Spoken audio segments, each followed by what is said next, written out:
মা, তুমি এখানে চা বেচতেছো? তুমি আমারে আর কত কষ্ট দিবে? আমার বউ আমারে বললো চা বিক্রি করতেছে। আমি এই কথা শোনার পরে নিজেরা সামলা রাখতে পারি না। আমি এই জন্য তোমাকে নিতে আসছি। আমি থাকতে তুমি এত কেন কষ্ট করো? ভিক্ষা করো, চা বিক্রি করো, এত কষ্ট দরকার কি তোমার? আমি না তোমার সন্তান? তুমি না আমার জন্ম দিছো? তাহলে এত কষ্ট কেন করো আম্মা?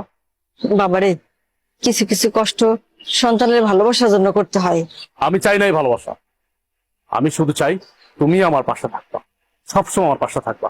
তুমি পিছিয়ে কি করছো না করছো আমি সব ভুলে গেছি। তুমি আমাকে মাফ করে এখন তুমি আমার সাথে চলো, আমার বাসায় থাকবা, চলো। না বাবা, আমি তো তোর আগেই কইছি আমি যাব না। আমি চাই না তোর সংসার অশান্তি হোক, তোরা ভালো থাক, এইটাই আমি চাই। তুমি এটা কেমন কথা বলতেছো? আমার সংসার অশান্তি? আমি যেদিন থেকে আমার বউরে বিয়ে করছি সেদিন থেকে তো আমার জীবন অশান্তি শুরু হয়ে গেছে। তুমি আর নতুন করে কি অশান্তি শুরু করবা? অথচ দেখো, আমার বাড়িতে থাকার কথা তোমার, অথচ তুমি না থেকে আমার শ্বশুর থাকছে। শ্বশুর থাকতেছে নন স্টপ, দিনের পরে দিন, রাতের পরে রাত, ভালো মন্দ খাইতেছে, ঘুমাইতেছে, ফিরতেছে। অথচ তুমি রাস্তা রাস্তা ভিক্ষা করতেছো, চা বিক্রি করতেছো। খারাপ লাগে না আমার? আমার তো খারাপ লাগে। তোমার তো ন্যূনতম কমন সেন্সটুকু আছে, অথচ আমার শ্বশুরের কোনো কমন সেন্স নেই। আমার বোর কাছে আমার শ্বশুরই সব। যাই হোক মা, আমি তোমার এত কথা বলতে পারতেছি না, এখন কোনো কথা আমি শুনবো না তোমার। তোমার এই চার ব্যবসা রাইখা এখন আমার সাথে তুমি চলো। এখন থেকে তুমি এই বাড়িতেই থাকবা। তুমি এত কিছুর পরেও সেই তোমার মাকে বাড়িতে নিয়ে এসছো? আমাকে তোয়াক্কা করে তুমি তোমার মাকে নিয়ে আসছো? তোমাকে কি তোয়াক্কা করবো? কি তোয়াক্কা করবো তোমাকে? আমি এই সংসারটা চালাই, আমি ইনকাম করি।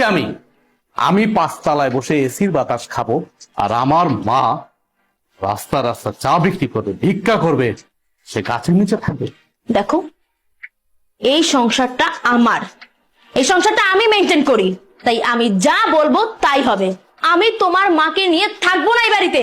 কে কার সাথে থাকবে বা না থাকবে এটা একান্ত ডিসাইড করব আমি। তুমি ডিসাইড করার কে? কে তুমি? কে তুমি বলো? আমি কে মানে? আমি তোমার বউ।